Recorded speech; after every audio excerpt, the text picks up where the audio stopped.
Hey besties, it is your girl Vera. In her previous life, our female lead Zhao Wangqing gave money and effort for her husband's promise of one life, one world, one partner. Yet, ended up with a tragic fate. But don't be upset. In this life, our female lead has been reborn with her brain intact. Refusing Pua, she is gonna turn around and marry that cunning general who has secretly loved her for a lifetime. Ready for the ultimate revenge. Travel back to the Tang Dynasty with me. Action. I sat on the red sandalwood beauty couch by the window, staring blankly at the Ruinao incense smoke curling up from the Boshan censer. Just half a shikan ago, I awoke from a long and suffocating nightmare. What the bronze mirror reflected was no longer that weathered matriarch of the PI household past her 50s, but Zhao Wangqing at 22 years old, still gorgeous as spring flowers and proud as the bright moon.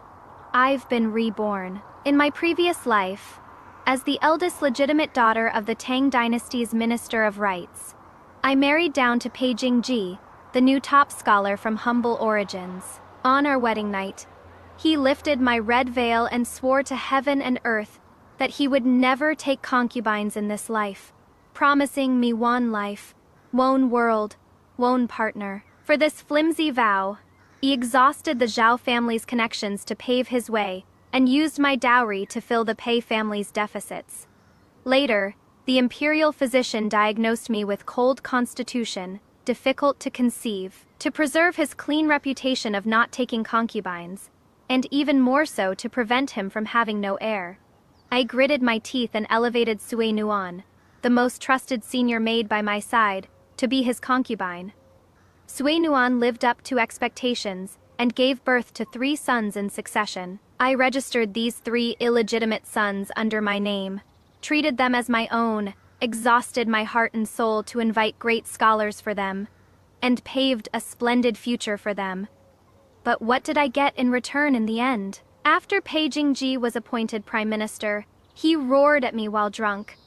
If it weren't for you, this jealous woman who can't bear children, how would Sui Nuan end up without title or status for her entire life? And my 3 sons whom I carefully taught, when the rebel party broke through the capital, left me alone in the burning mansion, only caring about rescuing their birth mother Sui Nuan. The eldest said, "You, a person who can't bear children, don't deserve to enter our P family ancestral tomb at all." The second said, "It is you who made my birth mother inferior to others. I've resented you my whole life." At that moment, in the raging fire, I finally understood that I, Zhao Wangqing, had been noble and proud my whole life, yet raised a nest of ungrateful wolves. "Miss, your tea has gone cold. Let this servant change it for you." The voice of my personal maid Zhuoji interrupted my memories. She was looking at me with concern. I looked at Zhuoji, me heart warmed, then keenly sensed something was wrong. "Where is Sui Nuan? Where did she go?" Zhuoji lowered her voice, her eyes full of doubt and indignation. This servant was just about to report. "Sister Sui Nuan has been missing for 2 days now, and even her valuables and several decent pieces of jewelry are gone." This servant was wondering whether to report it to the authorities. Hearing this, my hand holding the Yue-ware Celadon teacup paused slightly. There was no need to report it to the authorities. Sui Nuan wasn't missing, she had been hidden away. It seemed that I wasn't the only one who had been reborn. Mi fiancé Fei Pei Jingji had also returned with memories of his previous life. Sure enough, in the afternoon, the gatekeeper announced that Pei Jingji, under the pretext of bringing his spring examination essay for my father to review, had come to the back garden of the minister's residence. The spring scenery was wonderful. He wore a moon-dan white scholar's robe that had been washed until it faded, with an upright posture and refined features. Still that same appearance of a poor scholar, aloof and proud, yet gentle as jade. Once upon a time, I had been deceived by this humble yet dignified facade of his, dismissing everyone else and leaving only Zhuoji to attend outside the pavilion. Pei Jingji looked at me with an extremely complicated gaze. feigned deep affection mixed with a trace of condescending charity. He didn't exchange pleasantries but got straight to the point, his tone carrying an unquestionable decisiveness. Wang Qing already brought Suingyuan into the PD household. She is carrying my child. I unhurriedly used the cup lid to skim off the foam from the tea, not even lifting my eyelids, only letting out a single word indifferently. Oh? Seeing my reaction so indifferent, Pei Jingji's brows furrowed, and the imposing pressure from his high position in the previous life unconsciously emanated. In the last life you suffered from infertility. If it weren't for Sui Nuan compromising and bearing 3 accomplished sons for you, preserving your position as the main wife of the Pei family, you would have been divorced by my mother long ago under the name of having no heir. He stepped forward, propping both hands on the stone table, staring at me intently. In this life, since we're starting over, I want to give her a proper, legitimate status. Your reputation is certainly important, but Sui Nuan can't be pointed at behind her back for 2 lifetimes. Listening to this shameless speech, I only felt my stomach churning. What a preserving the position of main wife for me. His climb to the position of prime minister step by step relied on my father's patronage. Those 3 sons' success in the imperial examinations relied on the Zhao family's real gold and silver poured in, and my day, Zan and Zan night guidance. Now, coming from his mouth, it has become some great favor bestowed upon me by their mother and sons. Zhuoji outside the pavilion heard this and her face turned deathly pale. She suddenly rushed in, pointing at Pei Jingji and angrily rebuking him. Young Master Pei, have you lost your mind? Suingyuan is a household servant bought by our Zhao family. She is in the servile registry. You a dignified newly appointed Jinshi. Haven't even married our young miss yet, but you've privately taken away the lady's dowry maid and gotten her pregnant. Where does this leave our young miss's dignity? Insolent! Pei Jingji's face turned ashen, and he slammed the stone table hard. When masters are talking, what right does a mere servant have to interrupt? Zhao Wangqing, is this the discipline you've taught? He turned to look at me, his tone softening again, as if coaxing an ignorant child. Wangqing, I know you're unhappy. Don't worry, after you marry into the family, the child will still be registered under your name, treated as your own. I came to find you just to inform you and take Suingyuan's indenture contract with me. You surely wouldn't want this matter to blow up and damage both families' reputations, right? He was certain that for the sake of the Zhao family's dignity, for that ridiculous vow of one life, one world, one pair, I would swallow this humiliation like in my previous life. I put down the teacup, the porcelain collision making a crisp, cold sound. I slowly stood up, looking straight at his selfish and hypocritical face, and suddenly smiled. Zhuoji, go to my room and bring Suingyuan's indenture contract. Zhuoji froze, her eyes red and rimmed. Miss, how could you? Go. My voice wasn't loud, but it carried an irrefutable authority. Before long, a yellowed contract paper with a red fingerprint was delivered into my hands. A glimmer of triumphant amusement flashed in Pei Jingji's eyes. He extended his hand, waiting as if it were only natural for me to hand it over. Pei Jingji, since you're so deeply devoted to a mere servant that you disregard even your own reputation and future, then if I didn't help you two be together, wouldn't I become the villain who breaks up lovebirds? I held that indentured servitude contract, and just as his fingertips were about to touch it, I flipped my wrist, letting that flimsy piece of paper fall into the dust at his feet. This contract, I'm giving it to you as a gift. From today on, Suingyuan has nothing more to do with my Zhao family. I only hope young Master Pei can protect her for the rest of her life. Never, ever regret this. Friends, Zhao Wanqing's move is truly so slay. Pei Jingji, this soft rice, eating phoenix man, really thinks he is some domineering CEO, using the female lead's family resources, messing around with the female lead's maid, and still wants to brazenly have it all? The absolute audacity. He is dead certain the female lead will continue being a total sucker for the sake of so-called reputation. But, sorry, the awakened female lead's whole deal is let go of the savior complex, respect others' destinies. You want true love? Here, I'll give you both the person and her contract together. Lock it down for me. And don't come near me. Ji looked at the contract that had fallen to the ground, his face turning green and white. But he still bent down to pick it up and snorted coldly. As expected. You're still as jealous and cold damn-blooded as you were in the previous life. Wang Qing, you'll regret your attitude today. With that, he flicked his sleeves and left. I watched his retreating figure in the distance, my eyes freezing into 10,000 years old ice. Regret? In this life, the ones who should bear the karma are you all. 3 days later, the spring was warm and the scenery bright. I brought Zuoji and went to the largest Jingshu pavilion in Chang'an West Market to pick out fabrics for making spring clothes. Jingshu Pavilion was bustling with voices, all the respectable inner family members from the capital. When the shopkeeper saw me arrive, he immediately and attentively ushered me into an elegant seat on the second floor and brought out the treasure of the shop. Miss Zhao, take a look at this. It is the finest crimson flowing cloud shoe brocade, just freshly tributed from Shu this year. In all of Chang'an City, there are only 2 bolts at most. One is in the palace, and this other one is right here in our humble shop. With your fair complexion, if this were made into a garment, you'd surely be devastatingly beautiful. The shopkeeper's tongue was as smooth as honey. I was stroking the silky smooth texture of that fabric when I suddenly heard a series of light footsteps and deliberately lowered voices coming from the stairway. This fabric is so beautiful. If I could wear it to marry Pei Lang, I'd be content for the rest of my life. I tilted my head slightly and saw Sui Nuan, who had already styled her hair in a married woman's bun.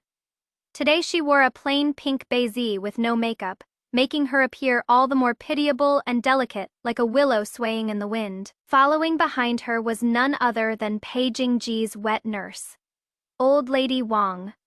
Sui Nuan clearly saw me too. A flash of panic crossed her eyes.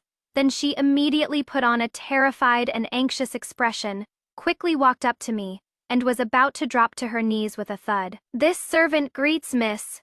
Her eyes instantly reddened, tears swirling in her eyes, about to fall but not quite falling. Miss, this servant has a bitter fate, unable to control my own destiny. Young Master Pei said he would take me in. I thought this would be the only joyous occasion in my life. This servant has taken a liking to this bolt of bright red shoe brocade to make a wedding dress. Miss has always been generous and kind, Dan-hearted. Could you let this servant have this bolt of fabric? As soon as these words were spoken, all the noble ladies and young misses on the second floor stopped what they were doing and looked over in unison. Everyone's eyes were full of scrutiny and gossip. Who doesn't know that I, Zhao Wangqing, am betrothed to the newly appointed top scholar Pei Jingji? Now my fiancé has not only taken in my dowry maid, but this maid even dares to come before the rightful mistress to fight for bright red fabric to make a wedding dress. Madame Wang chimed in from the side with a sarcastic tone. Miss Zhao, or young master, said that although Sui Nuan is of humble birth, she is carrying the Pei family's flesh and blood in her belly. For the child's sake, surely you, the future mistress, can accommodate even a wedding dress, can't you? This master and servant duo singing in harmony were trying to roast me over the fire in front of everyone using the word generous. If I don't give it, I mean Dan-spirited and jealous. If I do give it, my face as the daughter of the Minister of Rights would be trampled and ground under the feet of a servant.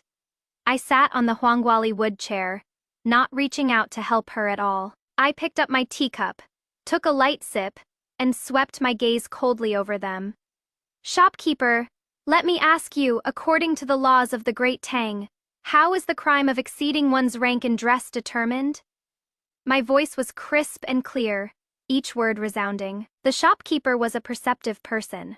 Seeing the situation, he immediately bent down and answered. In response to Miss Zhao, The Tang Code clearly stipulates that the noble and the lowly must be distinguished. Concubines and chambermaids, regardless of whether they have borne children, are not permitted to wear primary colors such as crimson red or bright yellow, and may only wear secondary colors such as pink or green. If anyone defies this and wears crimson red for a wedding, it is considered overstepping one's bounds, punishable by 30 strokes of the cane and 1 year of penal servitude. I looked at Sui Nuan on the ground, her face gradually turning pale, and the corner of my mouth curled into a mocking arc. Did you hear that, Sui Nuan? It is not that I, your mistress, won't yield to you. If you can afford the 1,000 taels of silver for this bolt of fabric, by all means buy it. But if you dare to have it tailored into a wedding dress and wear it, tomorrow the yamen runners from the capital magistrate will break your legs and ensure that precious treasure in your belly never sees tomorrow's sun. Sui Nuan shuddered all over in fright, looking at me in disbelief. She never expected that Zhao Wangqing, who in her past life always yielded to preserve face, would today be so resolute and so merciless. Miss, why are you so heartless? She started crying pitifully, as if she had suffered the greatest injustice. Zhao Wangqing, haven't you caused enough trouble? Accompanied by an angry shout, Pei Jingji rushed up the stairs from downstairs with large strides. He had obviously followed Sui Nuan here. As soon as he came upstairs, he protectively pulled Sui Nuan from the floor into his arms, then turned to glare at me furiously. In broad daylight and full public view, you, the distinguished daughter of the minister, actually used the law to intimidate a defenseless weak woman. Sui Nuan merely wanted a bolt of cloth. How could you be so cold and hearted as to curse my offspring? Www even through the screen? Sui Nuan, this scheming maid, is deliberately playing the vulnerable party in public just to morally blackmail her. Moreover, in ancient times, the hierarchy was strict. A concubine wearing pure red was a serious crime of overstepping her status. She is just relying on Pei Jingji's favoritism to crazily test the female lead's boundaries. And yet, Pei Jingji is still blaming the female lead for knowing the law? Blaming the female lead for being cold-hearted? This kind of man who can't tell right from wrong, and only helps whoever cries louder, is literally a walking red flag. Wangqing's next line is absolutely my favorite of the year. Everyone get ready to screenshot. The noblewomen around gasped, their gazes toward Pei Jingji shifting from watching the excitement to watching a joke unfold. A newly appointed top scholar who couldn't even distinguish the hierarchy between wife and concubine, publicly rebuking his proper fiancé Fei over a mere maid. Cold and hearted? I stood up, the gold thread on my skirt refracting an icy light under the sun. Pei Jingji! You've studied the classics of the sages for over 10 years. Did you read the Book of Rites and Tang Code straight into a dog's belly? Favoring a concubine while destroying your wife, indulging servants to overstep their bounds. Is this the family tradition of your PI household? I looked straight into his eyes, slightly reddened with anger, raising my voice by an octave to ensure everyone present could hear me loud and clear.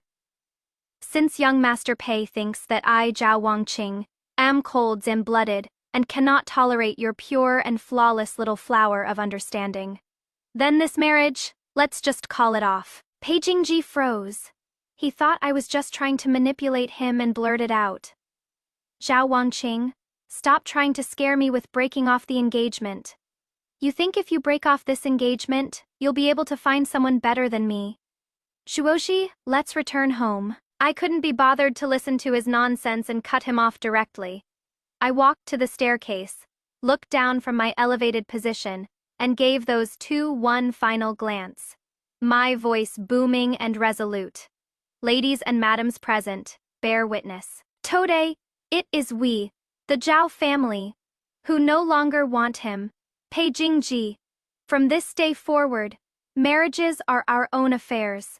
We have nothing to do with each other. Under everyone's shocked gazes, I took Shuoji with me and walked out of the Jingshu pavilion without looking back.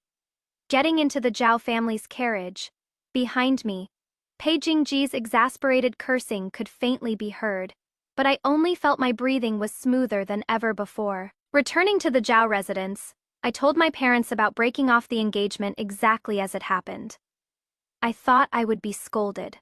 After all, in this era, a woman taking initiative to break off an engagement damages her reputation. But my father, who served as the Minister of Rights, upon hearing that Pei Jingji had allowed his maid to demand a proper bridal red wedding dress in public, became so angry he slammed his palm down and shattered the desk in his study. That brat dares to do this. Absolutely disgraceful to scholars. Does he think the Zhao family has no one? Father was so angry his beard trembled. Well done breaking it off.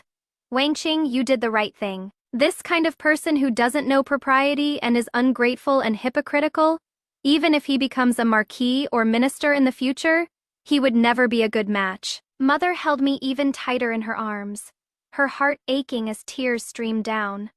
My poor child. But if this reputation of being jealous and breaking off the engagement spreads, what will happen to your future marriage prospects? Those noble families in the capital will probably avoid you like the plague. I nestled in Mother's warm embrace, my eyes slightly heated. In my previous life, for the sake of the Sojan called greater good, and Pei Jingji's reputation, I never told my parents when I suffered grievances, and in the end even dragged the Zhao family down to be suppressed by Pei Jingji at court. In this life, I will never repeat the same mistakes.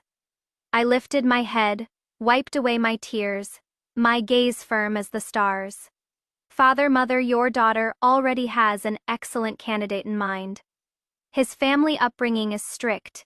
He has no concubines, no mistresses. If he marries me, he can surely be devoted to one person for a lifetime.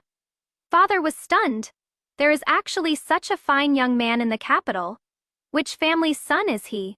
I answered word by word. Current second-rank official, General Zan, Protector of the Nation, Xiaoju. The two elders looked at each other, faces full of astonishment. The next morning, I changed into a neat smoked and purple ruquan, with auspicious cloud patterns, styled my hair in a simple coiled serpent bun, and with Zhuoji and 2 guards, took a carriage straight to the General Dan Protector's mansion in the east of the city. The general's residence had a stern and imposing gate, without a trace of the minister's mansion's ornate beams, painted rafters, or delicate air. 2 enormous white marble lions exuded an aura of solemn authority, and even the guards standing at the entrance were battled and hardened veterans who had retired from the battlefield. They watched me warily as Zhuoji stepped forward to present the visiting card. Before long, I was invited into the spacious and solemn main hall of the general's residence. Before I could finish a cup of tea, steady and powerful footsteps came from outside the hall. A tall and imposing man strode across the threshold. He wore a dark tan-colored training outfit, as if he had just come down from the martial arts field, with beads of sweat still on his temples. His body emanating the sharp and dignified aura forged from years of battlefield campaigns. With sword Zan-like brows and starry eyes, and chiseled features, he was countless times more valiant than those weak scholars. This was the war god of the great Tang Xiaozhou. In my previous life, he never married and died in battle on the southwestern frontier, while suppressing a rebellion. When his coffin returned to the capital, the entire city wept in grief. And I happened to learn that in his personal belongings, there was only a faded paper kite. It was from when I was little, during the Lantern Festival, when I got separated from my parents, and was crying in front of the city god temple. A young man gave me that paper kite. Later the kite's string broke and it fell onto the wall of his house, and I never saw it again. I never imagined that brief glimpse would cause this ironed and blooded man to carry me in his heart for an entire lifetime. Xiao Zhe saw me sitting upright in the hall, and his footsteps came to an abrupt halt. In those sharp eagled Zan-like eyes of his, there flashed an instant of desperately suppressed shock, wild joy, and a trace of barely perceptible unease. He unconsciously patted at the non-existent dust on his body. His voice somewhat tight, carrying the characteristic deep hoarseness of a military general. Miss Zhao? Miss Zhao. You wonder what brings you to my humble residence today? I stood up and looked at his nervous appearance. All the wariness and scheming from my previous life fell away in this moment. I walked up to him, raised my head, and looked steadily into his eyes. Without beating around the bush, he took out from my sleeve the red brocade box containing my birth date card. General Shaoyi, here you remain unmarried. Wang Qing has just broken off her engagement, and now with my reputation damaged, I've become the jealous woman that everyone in the capital avoids. I wonder, General, do you dare to have me? Xiao Jie stood frozen in place as if struck by lightning. In those peach blossom eyes of his surged earth and shattering waves, I continued. What I, Zhao Wangqing, want is one lifetime, one heart, one couple. My husband cannot have chambermaids, cannot have concubines. If this vow is broken, we shall never meet again in life or death. General, are you willing to be this husband? In the vast main hall there was a deathly silence, with only the sound of wind blowing through the weapon racks in the courtyard. Just when Zhuoji thought our general was about to lose his temper and kick people out, Xiao Jie suddenly moved. He took a deep breath, his hands trembling slightly, and with extreme solemnity. As if receiving an imperial decree, he took the betrothal card from my hand. Miss Zhao's wish is also Xiao's lifelong desire. This man who wouldn't even furrow his brow before thousands of troops, now with reddened eyes, bowed deeply to me, his voice as firm as an oath. Wangqing every year during the Lantern Festival all these years. I've released paper kites at the city god temple wall, but you never came again. As long as you're willing to marry me, in this National Protector General's manner, you will be the only mistress. Tomorrow I will request an imperial decree to come and present betrothal gifts. The next day at morning court, something happened in the Golden Chime Hall that nearly dropped the jaws of all the officials. The Great Tang's youngest and most iron-and-blooded National Protector General Xiao Jie, after the Yishi concluded, fell to his knees before the emperor with a thud, and for the first time in his life asked his majesty for a favor. The reason was actually, he wanted to go to the Minister of Rights Manor to present betrothal gifts and seek to marry the just and broken Zanoff Zan engagement Zhao Wangqing. When the emperor heard that this iron tree that hadn't bloomed for 10,000 years had finally developed mortal desires, not only did he not blame him, but was overjoyed instead. The emperor knew well that Xiao Jie commanded heavy military forces yet remained alone, which had always been a concern. So now that he was willing to start a family, naturally he had to bestow generous rewards. With a grand stroke of his brush, the emperor directly opened the imperial private treasury, bestowing countless rare treasures as wedding gifts, and granted Xiao Wei 3 days off to arrange the marriage. According to the Great Tang's ritual system, when royalty, nobles, and high officials send betrothal gifts, the maximum is 80 palanquins. But Xiao Wei forcibly worked through the night to dig out his entire fortune, and together with the imperial gifts, stubbornly assembled 90 palanquins, signifying everlasting union. When the sun rose high, all the common folk in the capital put down their work and flooded the streets to watch the spectacle. From the nation Zan protecting general's manor in the east of the city to the minister's manor in the west, a betrothal procession several miles long passed grandly through the streets and alleys. Leading were 2 pairs of extremely rare, 3 foot tall red coral trees, followed by the imperially bestowed Eastern Pearl Phoenix crown, finest Heqian jade ruyi, the best silk from Jiangnan, filling a full 10 carts, plus the Xiao family's ancestral military texts, and countless gold and silver ingots. The porters carrying poles bent under the weight, and the bright red silk draped the entire Chang'an city in festive joy. This is the nation's and protecting general's betrothal gift, and it is being sent to that eldest daughter of Minister Zhao's family, who just had her engagement broken off. Good heavens! 9 palanquins. Even princesses don't have such a grand display when they marry. Who said Miss Zhao was too jealous and no one would want her? She turned around and became the Great Tang's most glorious general's wife. When my father, Who was in the front yard worrying himself bald over my marriage? Saw Xiao Zhe in a dark red brocade robe, riding a tall horse and leading an endless procession of betrothal gifts to the gates of the minister's residence. He was so shocked that the teacup in his hand dropped to the ground with a clatter and shattered into pieces. Xiao Wei dismounted, knelt on one knee, and performed an extremely respectful junior's bow. Your son Dan and Dan Law Xiao Zhe has come to ask for Miss Wanqing's hand in marriage. Due to the haste, my preparations are inadequate. I hope Father Dan and Dan Law will be understanding. My father pinched his thigh to make sure he wasn't dreaming, then quickly welcomed Xiao Wei inside with hearty laughter. Look at General Xiao. This is what a top-tier man looks like.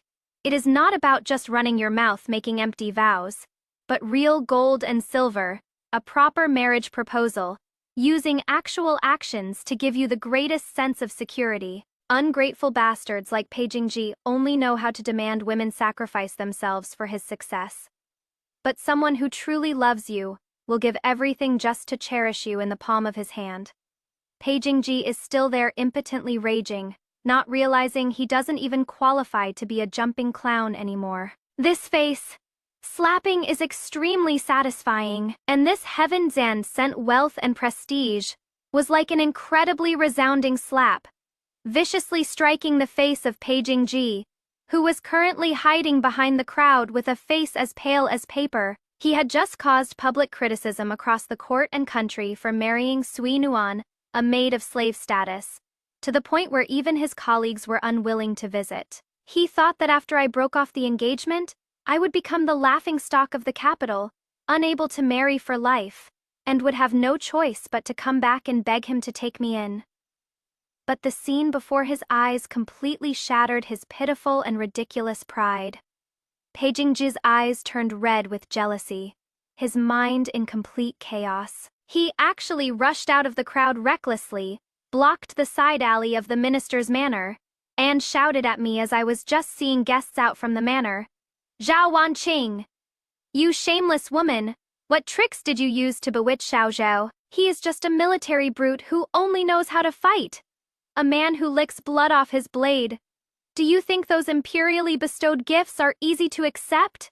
If you lose your backing in the future, don't even think about stepping through the doors of my P family again. His curses were extremely vile, even cursing a first-dan rank official of the court. I stood on the steps, looking at his pathetic display of impotent rage, feeling that even an explanation would be superfluous, and merely gave a cold smile. Pei Jingji! What kind of thing are you to dare spout such nonsense in front of the nations in protecting General's manor and the minister's manor, and offend a meritorious official of the Great Tang? My gaze was icy as I calmly gave an order to someone in the shadows. This madman insults a court official in the street. According to the laws of the Great Tang, what should his punishment be? In response to Madam, the light punishment is slapping the mouth. The heavy punishment is 50 strokes of the rod. Before I knew it, 2 shadow guards from the general's mansion, their figures ghost-like, had already appeared silently behind Pei Jingji. These were the personal guards Xiao Zhe had specifically left behind to protect me, fearing I might encounter danger. You? What are you going to do? I'm a newly appointed imperial scholar. I'm a court official. Pei Jingji finally sensed the fear and kept backing away. Now, you're not even worth the dust on this street. I looked away in disgust. Cripple his restless hands and feet. Let him learn his lesson. Leave him alive. I still want to watch how that servant he treasures so dearly drags him into the mire for the rest of his life. Aha! With a pained cry that drew sidelong glances, Pei Jingji's extremely agonized wails came from the side alley. The shadow guards executed the order cleanly and efficiently, then tossed the unconscious Pei Jingji onto a broken cart and sent him back to the Pei Manor that was about to descend into chaos. As for me, I turned and returned to the manor, looking at the mountain of betrothal gifts piled up in the courtyard. The corners of my mouth finally lifted into a bright smile befitting a 16-years-old girl. In this lifetime, the show has only just begun. In the early autumn of the 3rd year of Xuanhe, the long street was covered in red with bridal splendor, Stretching 10 li. The grand wedding of Grand General pacifying the nation. Xiao Zhe to Zhao Wangqing, daughter of the Minister of Rights, became the most talked Zan about grand event in all of Chang'an City. Not only did the emperor personally bestow a commemorative plaque, he even sent the crown prince to read congratulatory remarks on his behalf. Inside and outside the general's mansion, lanterns and decorations were hung everywhere, and the endless sound of firecrackers seemed ready to shake the night sky of this prosperous age. As night deepened, the clamor faded away. Inside the bedchamber, red candles flickered, and the air was filled with a faint fragrance of acacia.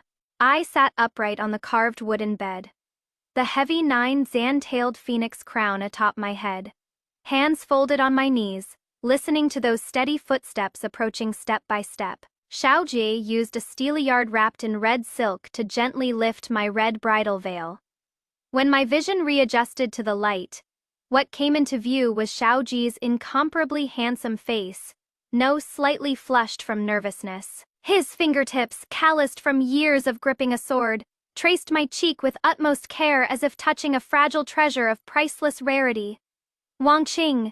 His voice was low and husky, carrying deep affection suppressed for many years. I've finally married you. Just at this moment of deep affection and perfect harmony, a note folded with extreme secrecy suddenly slipped from the layered sleeves of my wedding dress and fell with a plop onto the bright red brocade quilt embroidered with twin lotus flowers. Xiao Zhe's gaze sharpened. He reached out and picked up the note. Unfolding it, he saw a line of extremely vicious words written in tiny script. Zhao Wanqing is naturally barren. General, think thrice. I only needed one glance at this crude handwriting to recognize it as Sui Nuan's. On the eve of my wedding, I was preparing for marriage at the residence. Sui Nuan, that scheming servant, must have bribed the woman delivering the wedding dress from outside to secretly sew this note into my sleeve. Being a concubine who rose to her position through pregnancy, she assumed all men in the world were like Pei Jingji, valuing a woman's childbearing ability above all else. She wanted to use this thorn to pierce through my future happiness on our wedding night. Xiao Zhe's hand clutching the note suddenly tightened, his knuckles turning white, and a terrifying fury instantly erupted in his eyes. He slammed his palm on the sandalwood bedpost, shaking the bed curtains. What audacity! Who dares spread such vicious gossip behind our backs? I'll go punish them severely right now. Husband, calm your anger. I reached out my hand and gently placed it over the back of his hand where veins were bulging, watching his chest heaving violently from anger. I took a deep breath and decided to reveal the secret I had hidden for 2 lifetimes. This note was slipped in by Sui Nuan. I looked into Xiaowei's astonished eyes and said calmly, in my previous life, I wasn't born infertile. It was because Pei Jingji despised my family's power being too great, fearing that if I gave birth to the legitimate eldest son, he would be completely controlled. So he tacitly allowed Sui Nuan to put extremely cold medicinal concoctions and bodied and damaging toxic substances into my pregnancy and stabilizing medicine, day after day. It was them who ruined my body, then pinned the crime of having no children on me, forcing me to accept a concubine's born son. As soon as I finished speaking, Xiao Zhui's eyes instantly reddened. It was an emotion mixed with extreme heartache and towering fury. This war god who swept through thousands of troops on the battlefield with a heart like iron and stone, at this moment actually had reddened eyes as he pulled me tightly into his embrace, with such force as if wanting to protect me into his very bones and blood. Those vile scum worse than pigs and dogs. Xiao Ju gritted his teeth, his voice trembling. Wanqing, you suffered in your previous life. Don't worry tomorrow. I'll deploy a squad of personal guards to make this evil pair pay the price. No rush. I leaned against his broad warm chest, listening to his strong heartbeat. All the grievances from my past life completely vanished at this moment. I raised my head and smiled sweetly at him. Punishing them would be letting them off too easy. Don't they value offspring and official titles the most? I want them to watch helplessly as they fall into the mud. Watch as the son they're so proud of turns into trash. That is the greatest punishment for them. Xiao Jie looked at my bright smile, and the rage in his heart miraculously subsided. He lowered his head and kissed away the moisture at the corners of my eyes. His voice so tender it could drip water. All right, we'll do as my lady wishes. Remember this. I Xiao Ju married you, Zhao Wangqing, as a person, not for continuing the family line. As long as you're here, this general's manor has its mistress. Even if we never have children our whole lives, I'd still feel like I got the bargain of a lifetime. The red candle sparked a bloom of flame. The bed curtains slowly fell, shutting out the springtime scene in the room. Facts proved that not only was I not infertile, but my constitution was excellent. That night's tumbling waves of passion not only made up for the regrets of my past life, but also began our true union as husband and wife. After marriage, I was spoiled rotten by Xiao Jie. He was a dignified general who stabilizes the nation. Yet the first thing he'd do after leaving court was to go queue up at the West Market to buy me my favorite osmanthus sugar-steamed chestnut flour cake. The back residence of the general's manor was squeaky clean. There wasn't even a female fly, let alone any chambermaids or concubines. One morning, 3 months later, I smelled the fishy odor from a bowl of white fungus and lotus seed soup, and couldn't help but dry heave in the bathroom. Xiao Jie was scared pale.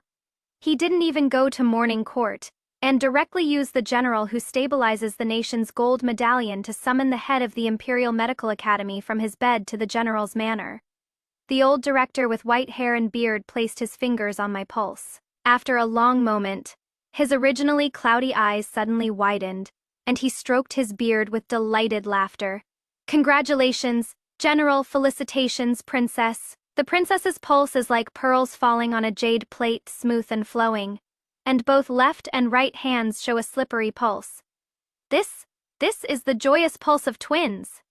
Twins? Xiao Jie first stood frozen in place, then in wild joy picked me up and spun me around the room several times.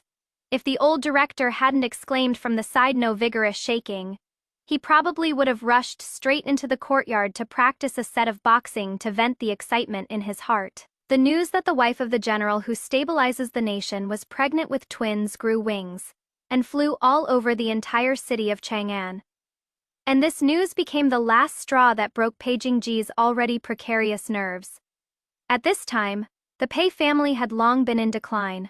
Pei Jingji, for cursing court officials in the street, had his limbs crippled by my shadow guards. Although he kept his life, he was left with a lifelong disability and became lame. According to Tang Dynasty law, those with incomplete features or physical defects were not allowed to serve as officials. His career path was completely severed. Not only that, because he insisted on marrying Sui Nuan who had slave status, he angered the elders of his clan, who directly removed him from the PA family genealogy.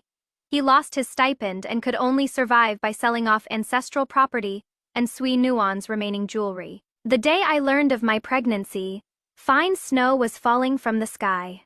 Pei Jingji, haggard and unshaven, leaning on an old wooden crutch, hobbled to the vermilion gates of the town's pacifying general's manor. Like a madman, ignoring the gatekeeper's attempts to stop him, he shouted hysterically.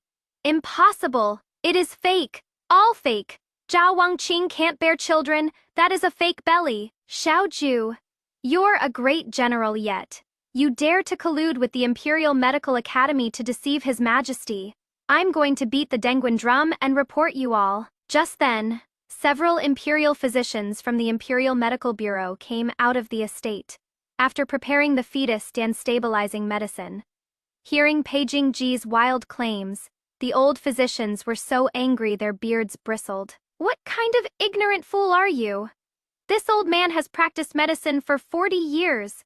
Could I possibly misdiagnose a slippery pulse? One hot Dan-tempered imperial physician directly rebuked him. Princess Jiahi has an excellent constitution, and the fetus is extremely stable. If you scoundrel, dare to spout more nonsense and curse the princess bestowed by the imperial court, I will certainly report you to the authorities and have you punished. Passers-by pointed at Pei Jingji, the air eyes full of contempt and mockery. Isn't that the top scholar P who married a maid and ended up crippled? Really doesn't know what is good for him. Rejected a noble lady of royal blood, insisted on picking up someone else's caste Dan off. Now the princess is pregnant with twins, and he is gone mad with jealousy. I heard his maid also gave birth to a son, but unfortunately they're so poor they can't even hire a wet nurse. The baby cries from hunger in the courtyard every day. Peijingji slumped down in the freezing snow.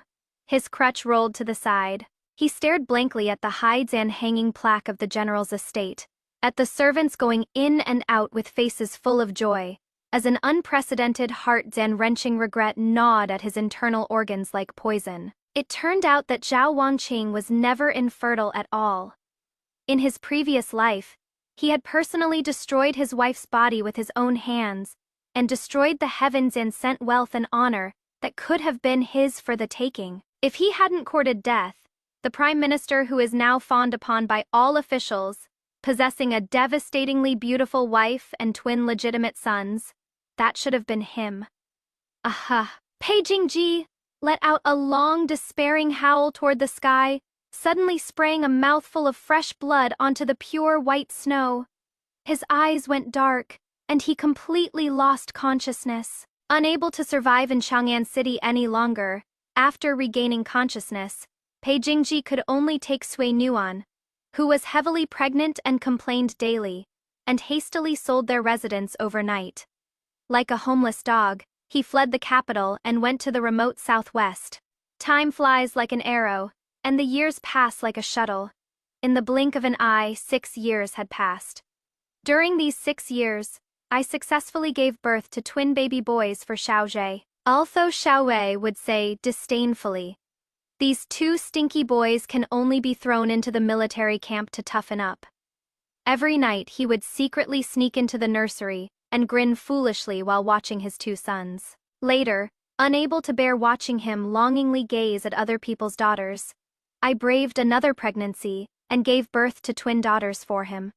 This turned Xiaowei completely into a daughter slave. To prevent me from suffering through childbirth again, this renowned irons and blooded general, who shook the world, actually went behind my back to the Imperial Medical Bureau, personally obtained a sterilization tonic, picked up the bowl and drank it all in one gulp. When I found out, he just held me, burying his head in the crook of my neck, laughing like a satisfied child.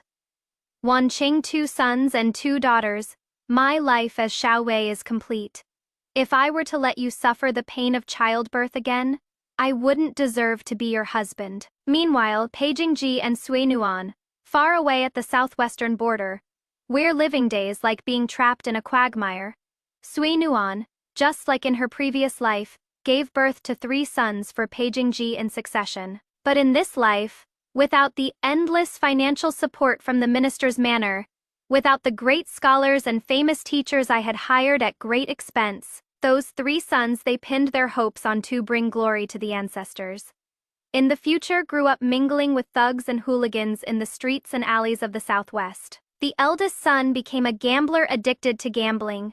The second son became an idle loafer, and the third son was even more of a parasite who only knew endless demands. They couldn't recognize a single word, and would disrespect the lame Peijingji at every turn, forcing Sui Nuan to go wash clothes for people on the streets in exchange for copper coins.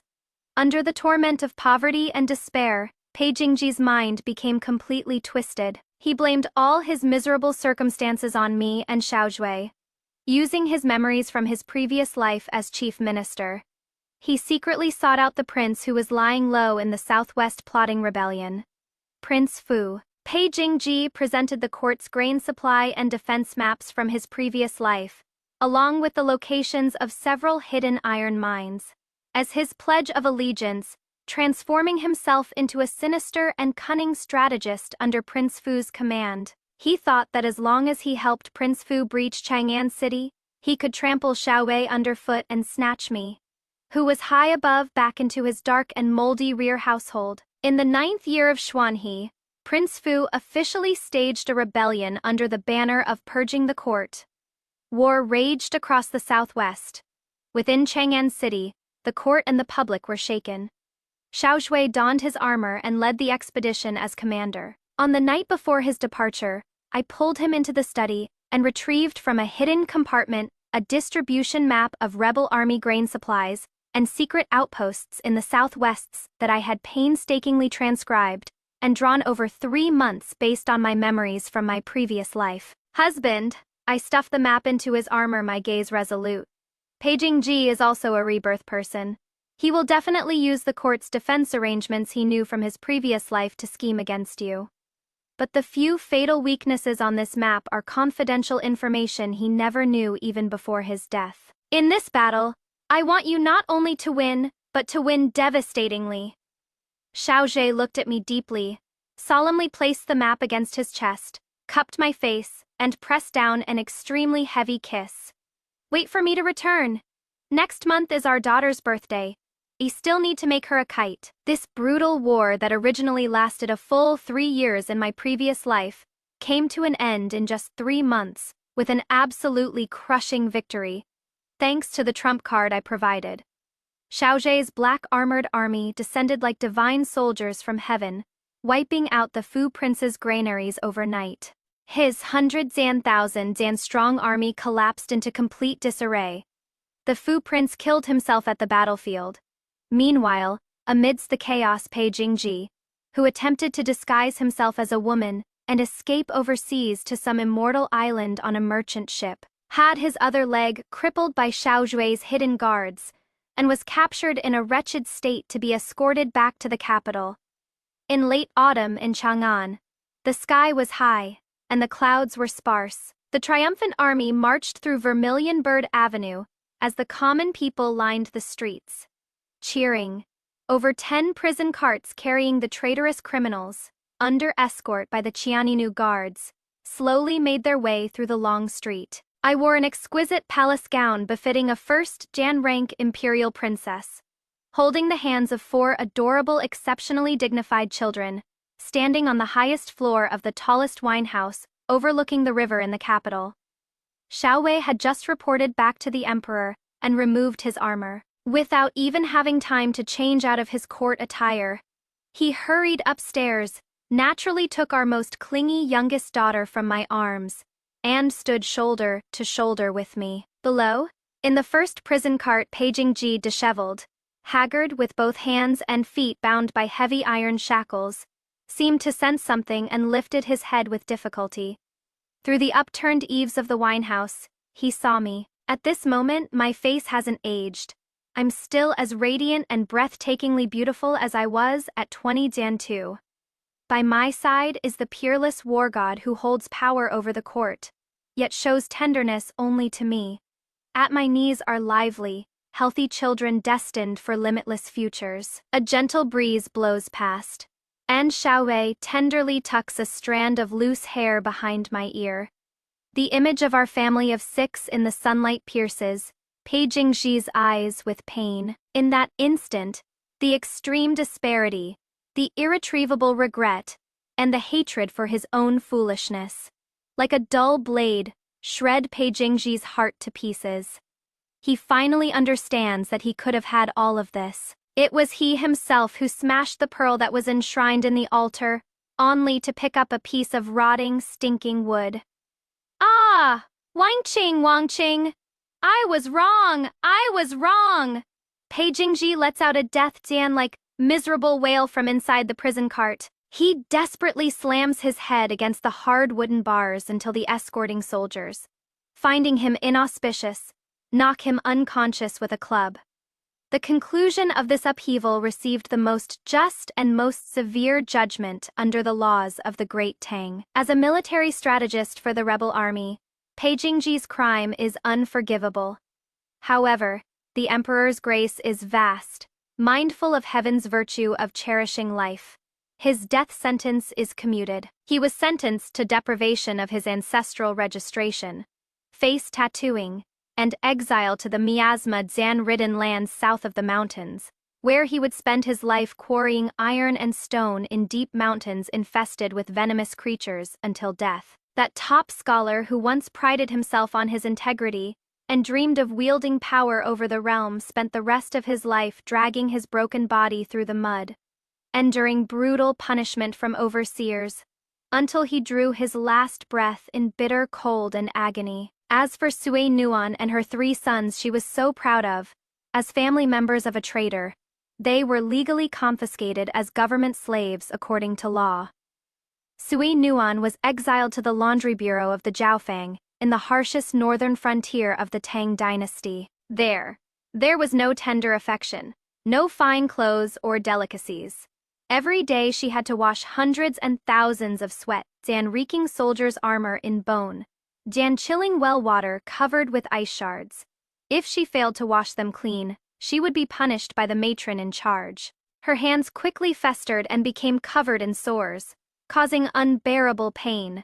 And her 3 sons, who had never received proper education since childhood and had twisted personalities, were also demoted to the lowliest hard laborers. They suffered all kinds of torment at the bottom of society, and vented all their resentment and hatred on Sui Nuan.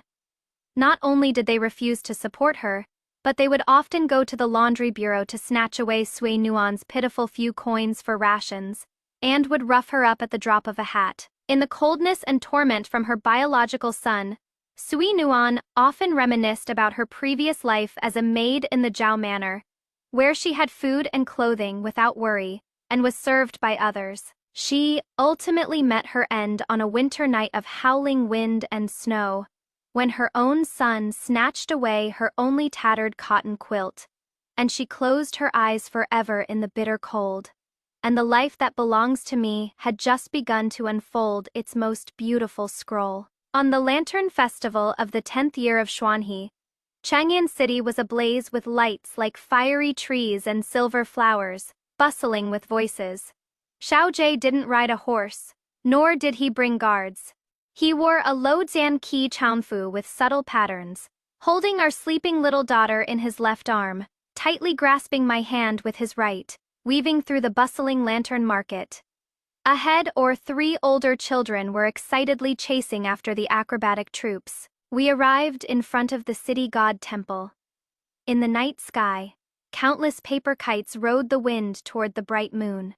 Xiaowei stopped in his tracks, and like a magic trick, produced an exquisite swallow kite from his sleeve, and handed it to me. Wan Qing. He gazed at me amid the sky full of lantern lights, the affection in his eyes deep enough to drown a person. The paper kite you lost here as a child, I've found it for you. From now on, year after year, I'll fly it with you. I took the paper kite, turned back with a gentle smile, my eyes reflecting the myriad lights of homes and his solitary figure. Moon. Lifetime. One life, one pair of people. This lifetime is just right. The wind rises. The paper kite soars straight up, breaking through the clouds. The prosperous melody of the great Tang will forever be engraved with our bright moon and flourishing flowers. And that's a wrap, besties. To be honest, after watching Wan Qing's 2 lifetimes today, I really have a lot to say to the sisters in front of the screen. I've been taking classes at business school lately, and the professor just happened to cover a very classic economic concept called sunk cost fallacy. It means that people, because they've already invested a huge amount of time, money, or feelings, refuse to let go no matter what. Even when they know it is a losing deal, Wan Qing in her previous life was a dancing example of being held hostage by sunk costs. For the sake of Pei Jingji's one hypocritical promise, she threw in her dowry, her connections, even her dignity as a woman, and forcibly turned herself into a perfect wife who had to swallow her broken teeth with blood for the Sojan called greater good. But guys, in a toxic relationship, your compromises will only lead to the other person pushing for more. You take one step back, the heartless bastard takes a foot forward. In the end, you've given everything, but instead become the sacrifices they take for granted. And they even turn around and bite back, calling you cold, dim-blooded. This suddenly reminded me of an experience I had when I was a freshman. Back then, I met this guy who would slack off every single group project, and he'd always use lines like, "I'm not good at this, I have low self-esteem to pull me." I felt bad for him, so I stayed up countless all-day-nighters helping him write his dues. And what happened? After getting an A, he posted on ins only thanking himself for how hard he worked, desperately took credit in front of the professor, and even talked shit about me behind my back to other classmates, saying I was too domineering, too nosy, like a control freak. I was literally like, excuse me. That is when I finally woke up. Some people's self-esteem is built on draining your energy. They enjoy your invisible labor, but because of their extreme insecurity, they have to put you down and belittle you to make themselves look good. Pei Jingji towards Wang Qing. And that asshole groupmate I met back then. They're essentially the same type of person. The only ones they ever love are themselves. So girls, listen to my advice. Stop being the Bob the Builder for broken men. When you meet a red flag fae like Pei Jingji, who only drains you and speaks nothing but fake righteousness, don't feel sorry. Don't be unwilling to let go. Cutting him off decisively and stopping losses in time is the way to go. When you bravely establish your own boundaries and throw the trash back into the trash can where it belongs, you'll discover that a true green flag treasure boy, like General Shao, has actually been waiting for you all along. Love yourself first, don't wrong yourself. That is the ultimate wisdom for a woman's life. Although the story has reached its grand finale, our imagination continues. What do you think is Pei Jingji's most detestable behavior? A. After rebirth. Exploiting the female lead's old feelings, forcing her to accept Sui Nuan, and even calling it a favor. B. Marrying the female lead to climb up the social ladder, yet allowing Sui Nuan to harm the female lead's body and pinning the childless blame on her. C. Flying into a rage after the female lead broke off the engagement, publicly insulting the female lead, and Xiao Wei, showing no scholar's integrity. D. After falling into ruin, remaining unrepentant, joining rebellious factions to cause chaos, attempting to destroy the female lead's happy life. E. Raising 3 useless sons, yet blaming all misfortunes on the female lead, never reflecting on his own faults. Drop your choice and thoughts in the comment section. If you like this story, don't forget to give Vera the triple combo. Love y'all, see you next time.